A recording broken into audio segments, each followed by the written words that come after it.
ஜனனி ஜன்ம சௌக்கியானாம் வர்தனி குலசம்பதாம் பதவி பூர்வ புண்ணியானாம் லிக்யதே ஜென்ம பத்திரிகா ஆதித்யாயச்ச சோமாய மங்களாய புதாயச்ச குரு சுக்ர சனிபேஷ ராகவே கேதவே நமஹா. நெக்ஸ்ட் ஜென் நேயர்கள் அனைவருக்கும் வணக்கம். நான் உங்கள் டாக்டர் வி ராஜ்குமார் சிவாச்சாரியார் பேசுகிறேன்.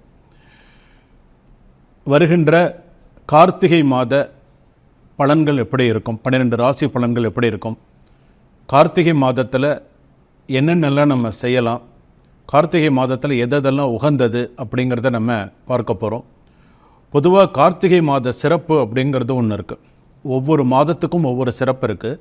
கார்த்திகை மாதத்திற்குன்னு ஒரு தனி சிறப்பே இருக்குது.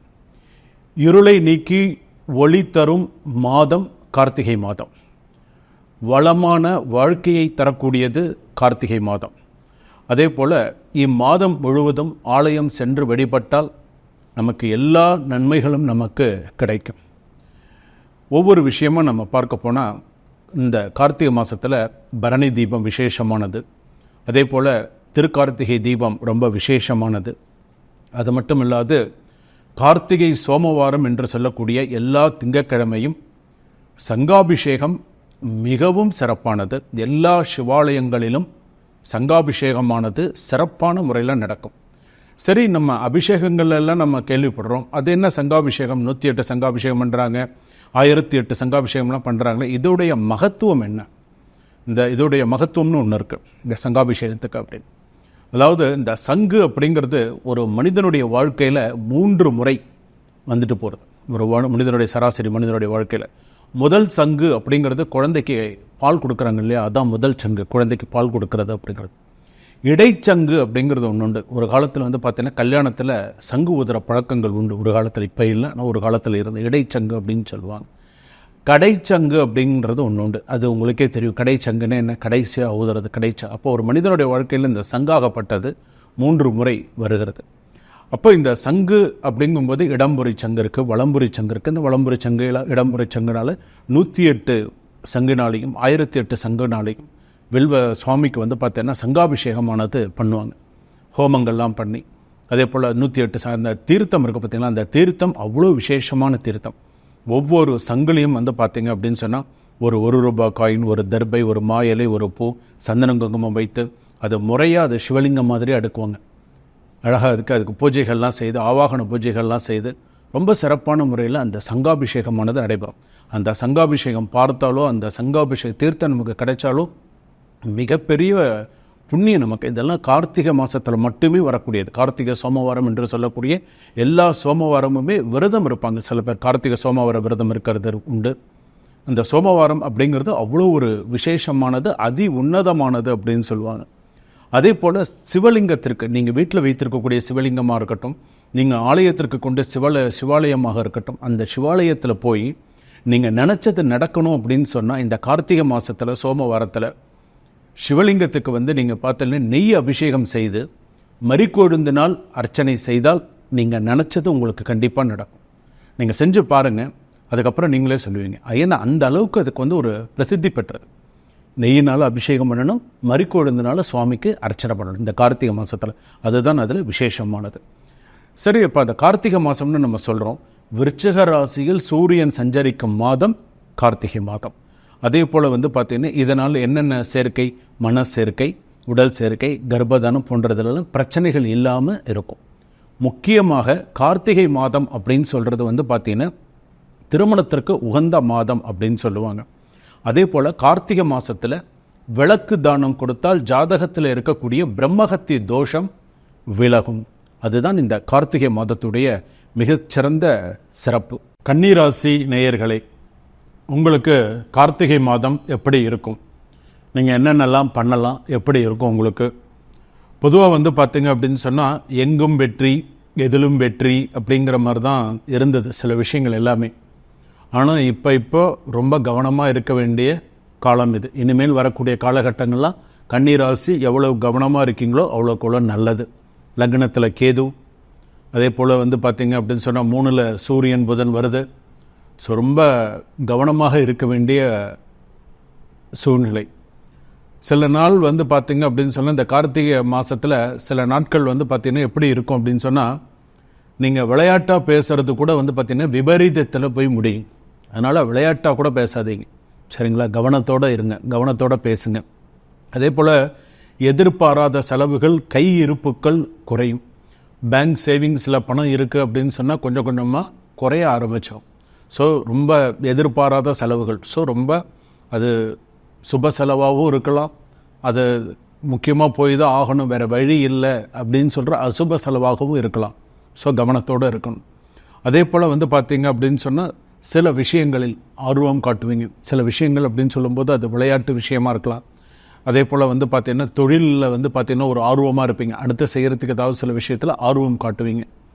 அதே போல் வந்து பார்த்திங்கன்னா அயல்நாட்டு பயணம், வெளிநாடு போகணும் அப்படின்னு சொன்னால் அந்த பயணம் உங்களுக்கு நிறைய கைகூடி வரத்துக்கு உண்டான வாய்ப்புகள் கன்னிராசி பொறுத்தளவுக்கு நிறையா வரும்.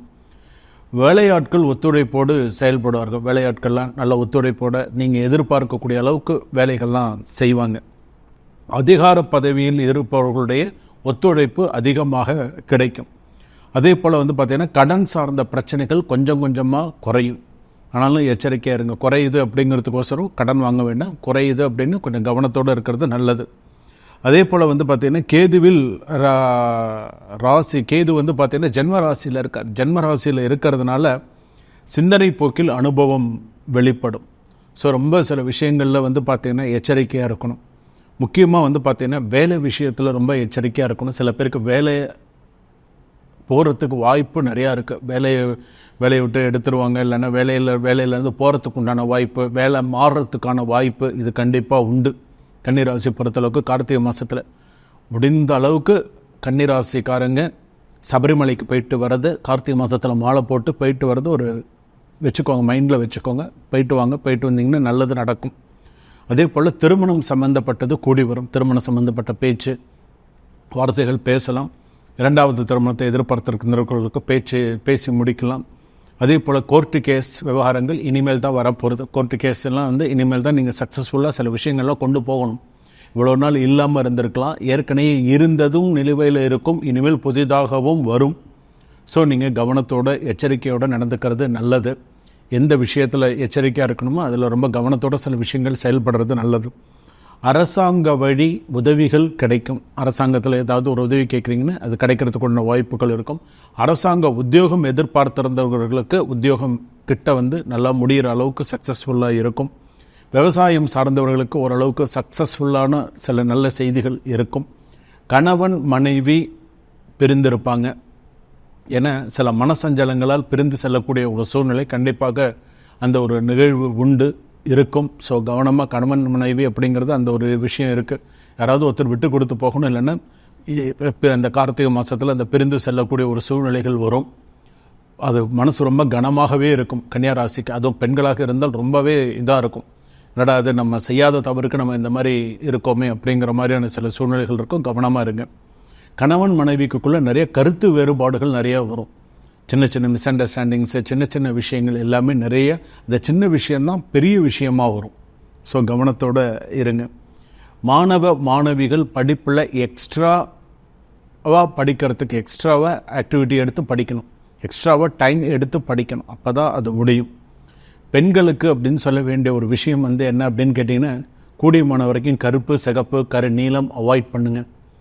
கூடியமான வரையிலும் வெளியில் சாப்பிட்றத பெண்கள் அவாய்ட் பண்ணுங்கள். அஜீரண கோளாறு, நரம்பு சம்பந்தமான விஷயங்கள், மூட்டு சம்பந்தமான, முழங்கால் சம்பந்தமான வியாதிகள் வரத்துக்குண்டான வாய்ப்புகள் உண்டு. தோல் சம்பந்தமான வியாதிகள் இதெல்லாம் வரத்துக்குண்டான வாய்ப்புகள் உண்டு. கவனத்தோடு இருங்க. அதே போல் வந்து பார்த்திங்கன்னா உங்களை விட்டு விலகியவர்கள் உங்களை தேடி வருவாங்க, அதற்குண்டான வாய்ப்புகள் நிறைய உண்டு. உங்களை விட்டு பிரிஞ்சு போனவங்க உங்களை தேடி வரத்துக்குண்டான வாய்ப்புகள் உண்டு. ஸோ அந்த மாதிரி விஷயத்துலலாம் நல்ல விஷயங்கள்லாம் நடக்கும். சில சுப நிகழ்ச்சிகள் உண்டு. சில விஷயங்கள் இழுபறி இருக்கும். இப்போ இழுபறி அப்படின்னு சொன்னோன்னு வச்சுக்கோங்களேன், இப்போ ஏதாவது ஒரு டெண்டர் எடுக்கணும்னு நினைக்கிறீங்க, இப்போ ஏதாவது ஒரு விஷயங்கள் எடுக்கணும்னு நினைக்கிறீங்கன்னு வச்சுக்கோங்களேன், அதெல்லாம் இழுபறி இருந்துகிட்டே இருக்கும். பங்கு சந்தை விஷயத்தில் ரொம்ப கவனத்தோடு தான் நீங்கள் பணம் முதலீடு பண்ணணும். முதலீடு பண்ணிவிட்டு பின்னாடி கஷ்டப்படாததுக்கு பண விஷயத்தில் எச்சரிக்கையாக இருங்க. 10 ரூபா செலவு பண்ணுறதா இருந்தால் கூட இதை நம்ம செலவு பண்ணினாமல் இது பண்ணினா நமக்கு நல்லதான் பார்த்து செலவு பண்ணுங்கள். உங்கள் இஷ்டத்துக்கு கையில் இருக்குன்னு நினச்சி எடுத்து நீங்கள் கொடுத்து பண்ணினீங்க, கடைசியில் நீங்கள் 0 தான். ஸோ அதனால் எவ்வளோ சிக்கனமாக ஒரு 10 ரூபா காசாக இருந்தாலும் ரொம்ப சிக்கனமாக செலவு பண்ணுறதுக்கு பாருங்கள். ஏன்னா ஒரு நமக்கே தெரியாது நம்ம எவ்வளோ இன்றைக்கி வரைக்குமே கன்னிராசிக்காரங்க தான் எவ்வளோ பணம் சம்பாரிச்சிருக்கீங்க, எவ்வளோ செலவு பண்ணிருங்கன்னு ஒரு கணக்கு கடை தெரியாது. ஆமாங்க, ஏதோ சம்பாரித்தேன், ஏதோ வச்சுருந்தேங்க, ஏதோ கொடுத்துட்டாங்க அப்படி தான் சொல்லுவாங்க தவிர ஒரு முறையான ஒரு கணக்கு கூட இருக்காது. ஆனால் அவ்வளோ சம்பாரிச்சிருப்பாங்க, அவ்வளோ செலவு பண்ணியிருப்பாங்க. சிக்கனம் இல்லைன்னா ஒன்றுமே பண்ண முடியாது. அதே போல் சில காரியங்களில் தடங்கள் உண்டு, சில விஷயங்கள்லாம் நிறைய தடங்கள் வரும். அதையெல்லாம் எதிர்கொண்டு நீங்கள் போகணும். இனிமேல் தான் நீங்கள் மறைமுக பிரச்சனைகள், மறைமுக எதிரிகள், டைரெக்டாக இல்லாட்டாலும் இன்டைரக்டாக நிறைய பிரச்சனைகள் பண்ணுவாங்க. நல்லா போய்கிட்டு இருந்தவங்க பேச்சுவார்த்தை இருக்காது, பேச மாட்டாங்க, கோல் சொல்லுவாங்க, குறை சொல்லுவாங்க. எவ்வளவு தான் நீங்கள் கஷ்டப்பட்டு வேலை செஞ்சாலும் உங்களுக்கு பார்த்தீங்க அப்படின்னு சொன்னால் ஒரு நல்ல பேர் இருக்காது. ஏதாவது உங்களை டார்கெட் பண்ணி குறை சொல்கிறவங்க நிறைய பேர் இருக்காங்கங்க. உங்களை டார்கெட் பண்ணுவாங்க, உங்களை டார்கெட் பண்ணி உங்களை எப்படியாவது இந்த இடத்துலேருந்து ஒன்று அவ பெயர் உண்டு பண்ணி அந்த இடத்துல வச்சுருப்பாங்க, இல்லையா அவ பெயர் உண்டு பண்ணி தூக்கி எறிஞ்சிருவாங்க. இது ரெண்டுத்தில் ஏதாவது ஒன்று பண்ணிகிட்டே தான் இருப்பாங்க. இது அவங்களுக்கு ஓயாது. அவங்களுக்கு பண்ணினாலே ஆச்சு அப்படிங்கிற மாதிரி பண்ணுவாங்க, வேணும்னே பண்ணுவாங்க. சில பேர் உங்களை கட்டம் கட்டணும்னு முடிவு பண்ணிட்டாங்கன்னா கன்னிராசிக்காரங்களுக்கு கட்டம் கட்டிடுவாங்க. இப்போ ஒரு சில ராசிக்காரங்களுக்கெல்லாம் டைம் நல்லா இருந்தது, இப்போ கன்னிராசிக்காரங்களுக்கு இப்போ அடுத்த டைம் வந்துட்டு இருக்கு, அடுத்த ரவுண்டு வந்துட்டு இருக்கு. அதனால தான் எதிலும் தேவை, எதிலும் முன்னெச்சரிக்கையும் பொறுமையும் நிதானமும். யார்கிட்ட பேசுகிறதா இருந்தாலும் வீண் வாக்குவாதத்தை தவிர்த்து பேசுகிறதே தவிர்த்தாலுமே நல்லது. யார்கிட்டையும் பேசாமல் இருக்கிறது நல்லது. பேசுகிறத விட அப்படிங்களா அப்படியே போகிறது நல்லது. உங்களுக்கு தெரிஞ்ச மாதிரியும் காட்டிக்க வேண்டாம், தெரியாத மாதிரியும் காட்டிக்க வேண்டாம். நீங்கள் உண்டு, உங்கள் வேலை உண்டுன்னு இருந்தால் ரொம்ப சிறப்பு. அதே போல் பார்த்தீங்க அப்படின்னு சொன்னால் ஆலய பணிகளில் ஈடுபடுங்க. ஏதாவது வெகு தூரம் ஆன்மீக பயணம், வேறு ஏதாவது கோவிலுக்கு போகணும் வரணும், அந்த மாதிரி இடத்துக்குலாம் போகணும் வரணும்னா அதெல்லாம் நீங்கள் போயிட்டு வாங்க. டிசம்பர் மாதத்தில் 8, 9, 10 இந்த 3 தேதியும் உங்களுக்கு ரொம்ப கவனமாக இருக்க வேண்டிய தேதிகள். ரொம்ப ஞாபகம் வச்சுக்கோங்க. டிசம்பர் மாதம் 8, 9, 10 மிகுந்த கவனம் தேவை. அதே போல் நீங்கள் செல்ல வேண்டிய ஆலயம் அப்படின்னு சொல்லி ஒரு கோவில் இருக்குது கன்னிராசி பொறுத்தளவுக்கு. இடையாற்று பாலம்னு ஒன்று இருக்குது, அந்த ஒரு கோவில் ஒன்று இருக்குது. அங்கே மாங்கல்யேஸ்வரர் கோவில்னு ஒன்று இருக்குது. அந்த கோவில் பார்த்திங்கன்னா ரொம்ப ஒரு பிரசித்தி பெற்ற ஒரு கோவில். அந்த கோவிலுக்கு நீங்கள் போயிட்டு வந்தீங்க அப்படின்னு சொன்னால் நல்லது. இடையாற்று மங்கலம்னு பேர், அந்த ஊர் பேர் இடையாற்று மங்கலம், மாங்கல்யேஸ்வரர் கோவில் அப்படின்னு பேர். அந்த கோவிலுக்கு போயிட்டு வந்தீங்க அப்படின்னு சொன்னால் நிறைய நல்ல விஷயங்கள், நல்ல செய்திகள், நல்ல விஷயங்கள் எல்லாமே வரும். நான் ஏன் இந்த 12 ராசிகளுக்கும் இந்த சிவாலயமாக சொல்லிட்டு வரேன் அப்படின்னு சொன்னால், இந்த கார்த்திகை மாதத்தில் அதான் சிறப்பு. அதனால தான் சிவாலயமாக சொல்லிட்டு வரேன். அட்சயபுரீஸ்வரர், பிரம்மபுரீஸ்வரர் அப்படின்னு சொல்லிட்டு வரும்போது மாங்கல்யேஸ்வரர்.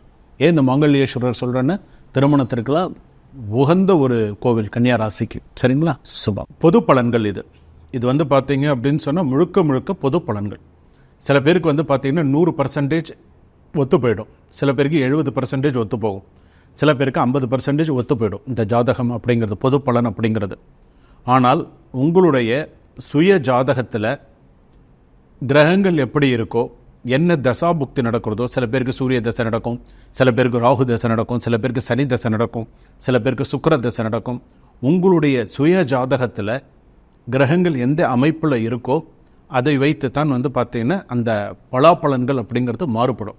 சில பேர் சொல்லுவாங்க, சுவாமி இப்போ நீங்கள் இப்போ பலன்கள் சொல்கிறீங்க, அது எனக்கு பொருந்தலை அப்படின்னு சொல்லுவாங்க. சில பேர் எனக்கு அது நீங்கள் சொல்கிற மேஷராசி பலன்கள் எனக்கு பொருந்தலை, இப்போ ஒரு துளாராசிக்கு சொல்கிற பலன்கள் எனக்கு பொருந்தலை அப்படின்னு சொல்லுவாங்க. பொருந்தாததற்கு காரணம் என்னென்னு, உங்களுடைய சுய ஜாதகம், நீங்கள் உங்களுடைய சுய ஜாதகத்தை காண்பித்து அப்போ நம்ம பார்த்து சொல்லும்போது 100% பார்த்திங்கன்னா ரொம்ப சரியான முறையில் இருக்கும்.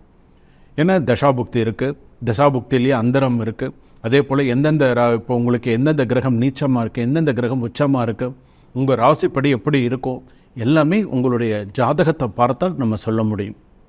அப்போ உங்கள் ஜாதகத்தை பார்த்தால்னா இப்படி நீங்கள் இப்போ இந்த ஸ்க்ரீனில் பார்த்தீங்கன்னா என்னுடைய நம்பர் கொடுத்துருப்பாங்க, வாட்ஸ்அப் நம்பர் கொடுத்துருப்பாங்க, 9884530146. இந்த நம்பருக்கு நீங்கள் வாட்ஸ்அப்பில் அப்பாயின்மெண்ட் வாங்கிட்டு உங்களுடைய சொந்த ஜாதகத்தை வாட்ஸ்அப்பில் நீங்கள் அனுப்பி கொடுத்து ஒரு